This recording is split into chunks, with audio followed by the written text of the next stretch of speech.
Hello and welcome to Thinking Deliberately. Today's episode is 11, Neuroplasticity versus Neuroconstruction, and what growth really is, at least from my perspective. So in the last episode we looked at imposter syndrome and its more dangerous opposite, false authority confidence. We explored the idea that self-doubt is not always weakness and certainty is not always competence. Sometimes the person who doubts themselves can see complexity, and sometimes the person who feels absolutely certain simply cannot see enough to doubt. Today, I want to look at another idea that has become almost sacred in self-development, coaching, education, therapy, leadership and popular psychology, and that's neuroplasticity. Now, neuroplasticity is a real and important idea. The brain can change. Experience shapes neural pathways, learning matters, repetition matters. Practice matters, attention matters, but the nervous system is not fixed in the simplistic way that people once imagined, and that's all good. Here is the problem. The self-development world took the phrase, the brain can change, and turned it into a motivational slogan. You can rewire your brain, you can build new habits, you can change your mindset. We know what I think about mindset. You can become the person you want to be, and you can manifest your future. Maybe you can even hack your nervous system. You can think yourself into success. And somewhere along the way, a serious scientific concept became a marketing department with a brain scan. So that's the problem. Neuroplasticity tells us the brain can change. It does not tell us what kind of self is doing the changing. It doesn't tell us what the level of awareness is organising the change. And it doesn't tell us what meaning is being constructed. It doesn't even tell us whether the new habit is developmental or merely a better decorated version of the old self. And this is where neuroplasticity stops too early. It explains the possibility of change. It does not explain the developmental quality of that change. And this is why I want to introduce a different idea. Neuroconstruction. By neuroconstruction, I don't mean simply the brain changing its wiring. I mean the way the person constructs self, context, meaning, intention, choice, everything we've talked about over the last 10 episodes, through the living relationship between the brain, the body, awareness, habit and environment. Neuroplasticity says the brain can change. Neuroconstruction asks what is being constructed through that change. And that question matters because not all change is growth. And obviously we need to say that again. Not all change is growth.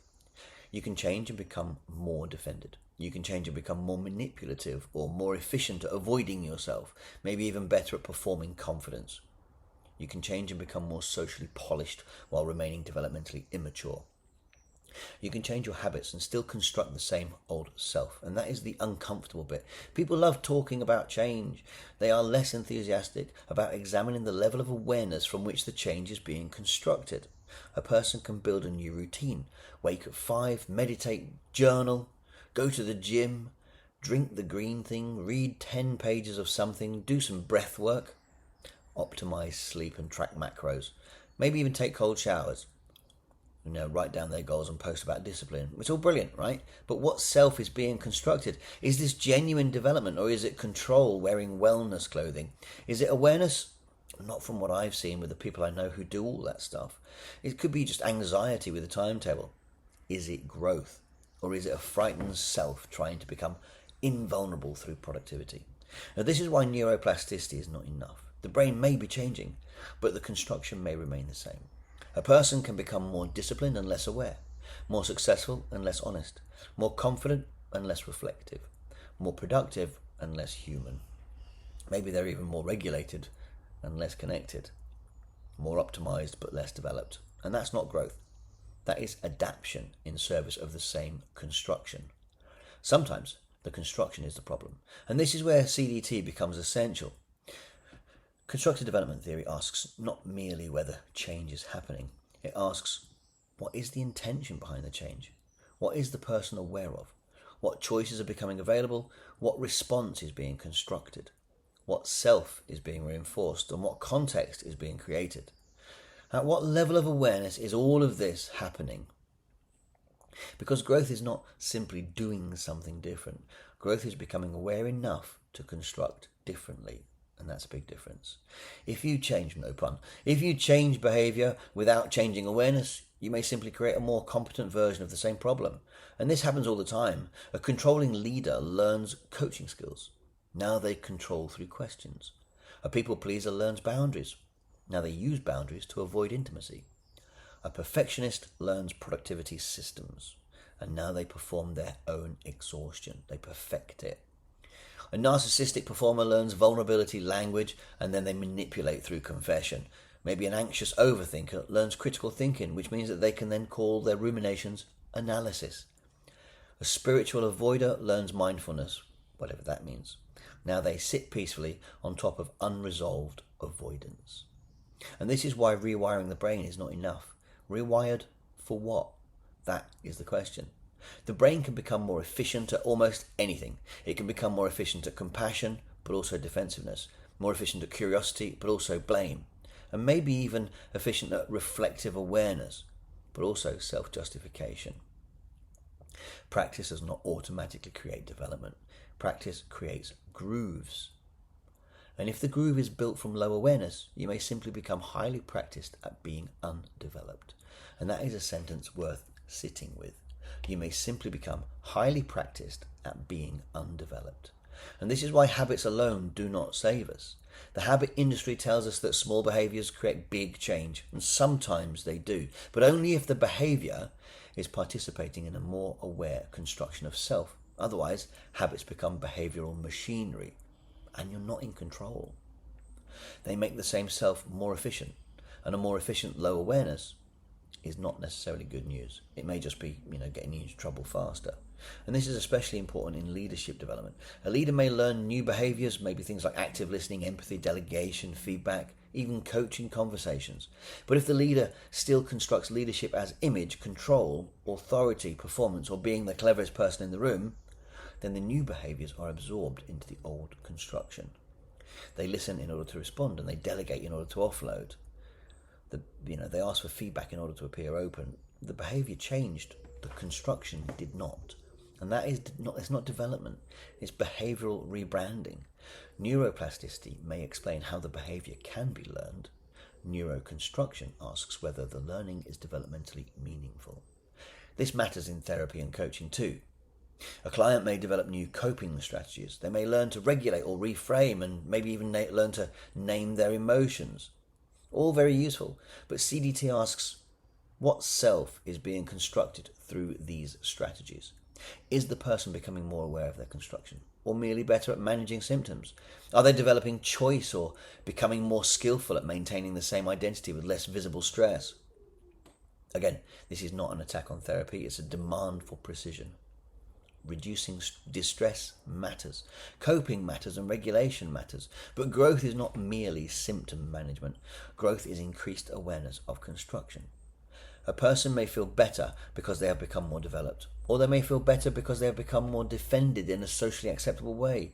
Those are not the same thing. This is why we need to be careful with the phrase growth mindset. Growth mindset is usually up to a point. It says ability can develop, effort matters, learning matters, failure can provide information, which is all fine. But CDT goes further. It asks, what is the person constructing as growth? Because some people construct growth as achievement. Some construct it as status, healing, moral superiority, optimization, and maybe escape from shame. Maybe being admired for being self-aware. That last one is actually more common than people like to admit. The self can turn development into identity. I am someone who works on myself. I am someone who is conscious. I am someone who is healing, is evolved. I am someone who has done the work. Yeah, that's great. But are you aware right now? Because the self that says, I have done the work, may simply have found a more sophisticated way to avoid the work currently available. Growth can become a costume. Developmental language can become ego decoration. And neuroplasticity can become the scientific sounding permission slip for self-improvement theatre. This is why neuroconstruction is important. It asks us to look at what is actually being built, not just the brain, but in the person, in the self, in the context, in their responses and relationships. Environment is key. In their repeated construction of reality. Because the brain does not develop in isolation. The person develops or fails to develop through the way awareness participates in the construction.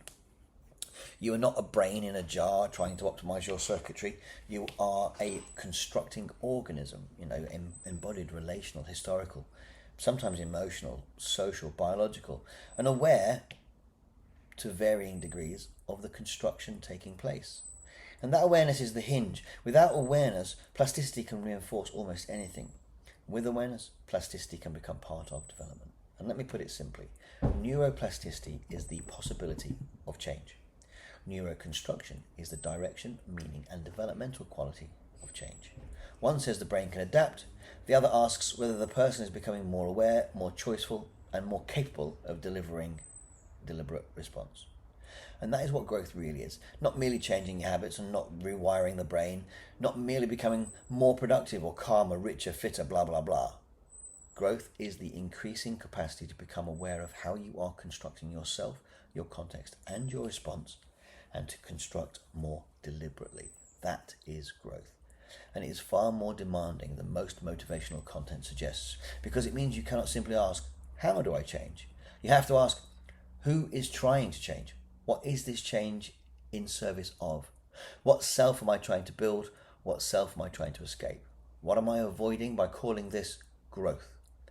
What would become visible if I stopped improving myself for 5 minutes and noticed the construction? That last question is really key, actually. Self-improvement can become one of the great hiding places. People can spend years improving themselves in order to avoid seeing themselves. They keep adding practices, courses, books, routines, frameworks, much like this podcast that we're doing now. And still, the same construction remains. The same fear, the same approval seeking, and the same need for control. At some point, we have to stop asking whether the person has changed their behavior and start asking whether they have developed their awareness. That is the difference between neuroplasticity and neuroconstruction. The brain can change, but development asks what the change is constructing. So here is the uncomfortable question for this episode. Are you growing?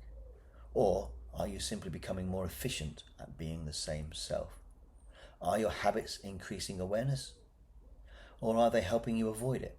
Is your discipline development or control? Is your calm awareness or suppression? Is your confidence grounded or is it performed?